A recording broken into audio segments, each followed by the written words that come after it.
Mi despertar. Por Adyashanti.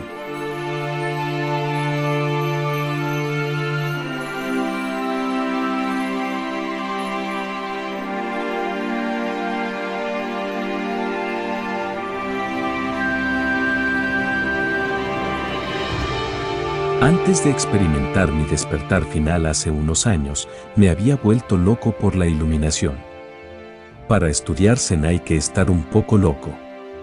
Mi maestra solía decir que los locos son los únicos que permanecen. Una de mis locuras consistía en levantarme temprano todos los domingos, a eso de las 5 o las 5:30 de la mañana, para sentarme a meditar durante un tiempo extra antes de ir a la meditación de 2 horas en grupo con mi maestra. Me sentaba a meditar en una habitación pequeña y me quedaba helado hasta los huesos. Una de esas mañanas en las que estaba ahí sentado me sucedieron 2 cosas, una después de la otra, y eran aparentemente muy paradójicas.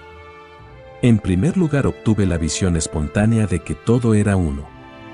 Lo sentí al oír el canto de un pájaro en el jardín, al oír el gorjeo. La siguiente pregunta surgió de mi interior: ¿qué es lo que oye el sonido?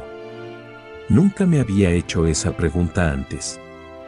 De pronto me di cuenta de que yo era el sonido del pájaro, y también el que oía al pájaro. Comprendí que el oído, el sonido y el pájaro eran manifestaciones de la misma cosa. No puedo decir de qué, pero sí puedo decir que solo es una cosa. Cuando abrí los ojos descubrí que pasaba lo mismo con la habitación. La pared y el que veía la pared eran la misma cosa.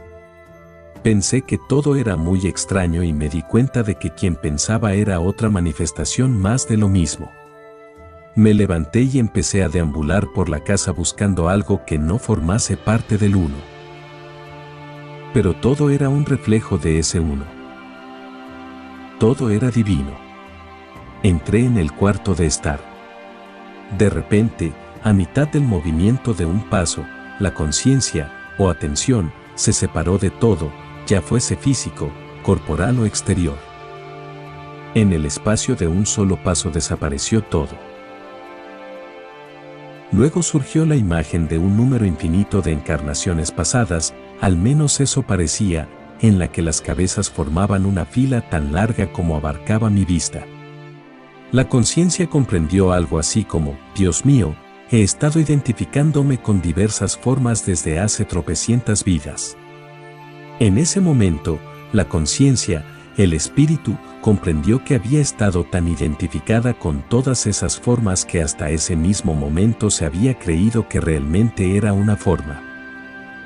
De repente, la conciencia estaba libre de la forma y existía de manera independiente. Ya no se definía por ninguna forma, fuese esta la forma de un cuerpo, de una mente, de una vida, de un pensamiento o de un recuerdo. Podía ver todas estas cosas, pero apenas podía creerlo. Era como si alguien me hubiese metido $1.000.000 en el bolsillo y yo me lo estuviese sacando continuamente sin creérmelo del todo. Pero tampoco podía negarlo. Aunque esté utilizando la palabra yo, ahí no había ningún yo, solo el uno. Estas 2 experiencias sucedieron juntas, separadas tan solo por unos instantes. En la primera me convertí en la unicidad de todo y en la segunda me convertí en la conciencia, o espíritu, que se despertó completamente y salió de cualquier identificación, incluso de la unicidad. Al ir más allá de la unicidad, seguía habiendo una conciencia básica, pero tenía 2 aspectos diferentes: yo soy todas las cosas, y yo no soy absolutamente nada. Esto era el despertar, la realización del ser. Lo que sucedió después es que di un paso normal y corriente. Y me sentí como un bebé cuando da su primer buen paso y mira después a su alrededor como para preguntar si lo has visto, exhibiendo abiertamente su alegría. Así que di otro paso más y sentí algo así como: vaya, el primer paso, y después di otro paso más, y luego otro, y seguí moviéndome en círculos, pues cada paso era como si hubiese dado el primer paso. Era un milagro. En cada primer paso, La conciencia sin forma y la unicidad se fundían de tal manera que la conciencia, que se había identificado siempre con una forma, estaba entonces en el interior de la forma, exenta de cualquier identificación. No veía a través de ningún pensamiento ni de ningún recuerdo de lo que hubiese sido antes, sino a través de los 5 sentidos, nada más. Libre de cualquier historia o memoria, sentía cada paso como si fuese el primero. Entonces me vino a la mente algo muy divertido, al menos así lo sentía yo, después de 13 años de práctica Zen. Vaya, acabo de despertarme del Zen. Cuando te despiertas, te das cuenta de que despiertas de todas las cosas, incluso de las que te han ayudado a llegar ahí. A continuación le escribí a mi esposa esta extraña nota: feliz cumpleaños. Hoy es mi cumpleaños. Acabo de nacer. Le dejé la nota, y cuando pasé con el coche por delante de nuestra casa de camino a mi grupo de meditación, vi a mi esposa agitando la nota en la mano. No sé cómo, pero supo exactamente lo que quería decir. No le mencioné esta experiencia a mi maestro hasta pasados 3 meses, pues me parecía que contárselo no tenía ningún sentido. ¿Qué necesidad tenía de que alguien lo supiese? No sentía necesidad de contárselo a nadie ni de que me felicitasen. Para mí, la experiencia era completa en sí misma. Más adelante descubrí que mi experiencia se correspondía con lo que mi maestro llevaba contándome toda la vida. Entonces comprendí que sus enseñanzas hacían referencia a este despertar. De un modo muy real, esa experiencia, que aún perdura y que todavía hoy sigue siendo la misma, es la base de todo lo que digo. Cuando realmente empezarnos a observar lo que creemos ser, nos volvernos propensos a la gracia.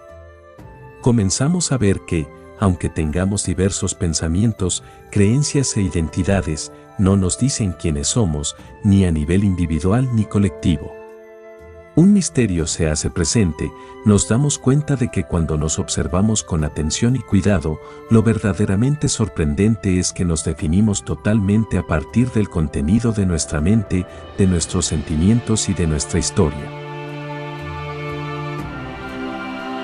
Hay muchas formas de espiritualidad que intentan librarse de los pensamientos, de los sentimientos y de los recuerdos para poner la mente en blanco, como si eso fuese un estado espiritual o un estado deseable. Pero tener la mente en blanco no es necesariamente sabio. En cambio, lo más útil es ver a través de los pensamientos y reconocer que un pensamiento no es más que un pensamiento, una creencia o un recuerdo. Entonces podremos dejar de vincular la conciencia o el espíritu a nuestros pensamientos y a nuestros estados mentales. Después de ese primer paso, cuando comprendí que lo que veía a través de mis ojos y de mis sentidos era la conciencia o el espíritu, en vez de los condicionamientos o la memoria, vi que ese mismo espíritu era el que miraba a través de todos los otros ojos. Si miraba desde otro condicionamiento, daba lo mismo, era exactamente igual. Se estaba viendo en todas las cosas, no solo en los ojos, sino también en los árboles, en las piedras y en las flores. Lo paradójico es que cuanto más se saborea el espíritu o conciencia a sí mismo, no como pensamiento, idea o creencia, sino como mera presencia o conciencia, más se refleja en todo ese espíritu.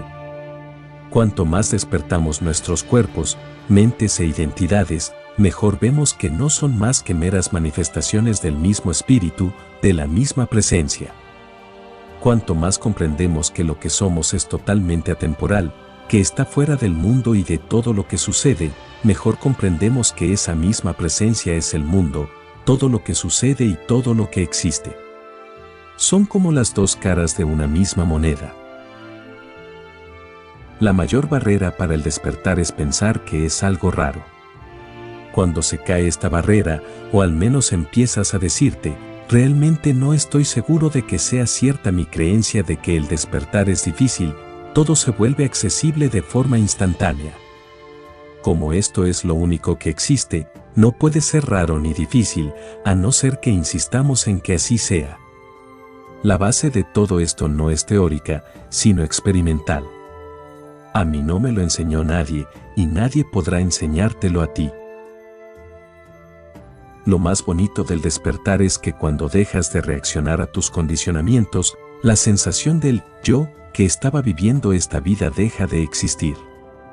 La mayoría de la gente está familiarizada con la sensación de un yo que vive esta vida. Pero cuando vamos más allá, la experiencia nos muestra que el amor es lo que hace que esta vida funcione realmente, y ese amor está en todo el mundo, todo el tiempo.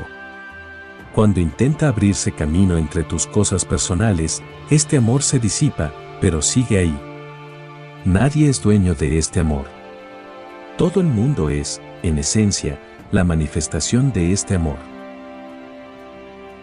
A lo largo de tu vida habrás experimentado ocasiones, conscientemente o no, en las que te hayas olvidado momentáneamente del yo con el que te habías identificado. Esto puede ocurrir espontáneamente ante una hermosa vista o cuando olvidas el ego. La gente normalmente pasa por alto estos momentos. Después de experimentar el momento agradable, volvemos a construir nuestra sensación habitual de identidad. Pero estas oportunidades son, de hecho, pequeñas mirillas a través de las cuales puedes experimentar la verdad.